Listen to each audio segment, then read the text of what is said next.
લે આ તો પેલો ઇન્ફ્લુએન્સર જ લાગે છે. આ વિડીયો બનાવે છે જ છે. ઓ ભાઈ ભાઈ. હા ભાઈ. અયાન. હા ભાઈ, આવ્યો. તમે પેલો વિડીયો બનાવો એ જ છો ને ભાઈ? હા ભાઈ, એ જ છું, એ જ. આપણે દુકાનનો વિડીયો બનાવો છે, બનાવી આપો. હવ બની જાય ને. કેટલા રૂપિયા થાય? જો ભાઈ, આપણે ઇન્સ્ટાગ્રામ પર બહુ બધા ફોલોઅર છે, ફેસબુક પર છે ને યુટ્યુબ પર છે, એટલે આપણે સ્ટોરીના 10,000 રૂપિયા લઈએ છીએ અને રીલ બનાવી હોય તો 50,000 રૂપિયા લઈએ છીએ. એટલા બધા જ નહીં યાર અમારી જોડે.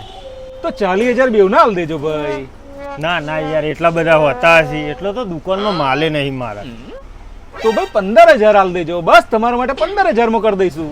ના યાર એટલા બધા જ મારા જોડે રૂપિયા નહીં. અલા ભાઈ, તો તમે જ શું હાલશો બોલી જાઓ, તમે જ કહી દો. ચા અને ગોપાલના વાટકા. તો ભાઈ સરગાસન ચોકડીથી એકદમ નજીકમાં આવેલું છે ભેરુનાથ કિરાણા સ્ટોર, અને અહીં આગળ તમને આવજો મસ્ત મજાના ગોપાલના વાટકા અહીં આગળ મળે છે, અને ચા તો એટલી જબરદસ્ત કે તમને ટેહડો પડી જાય, અને આ દુકાનની અંદર તમને કરિયાણું ને બધું જ મળી જવાનું છે.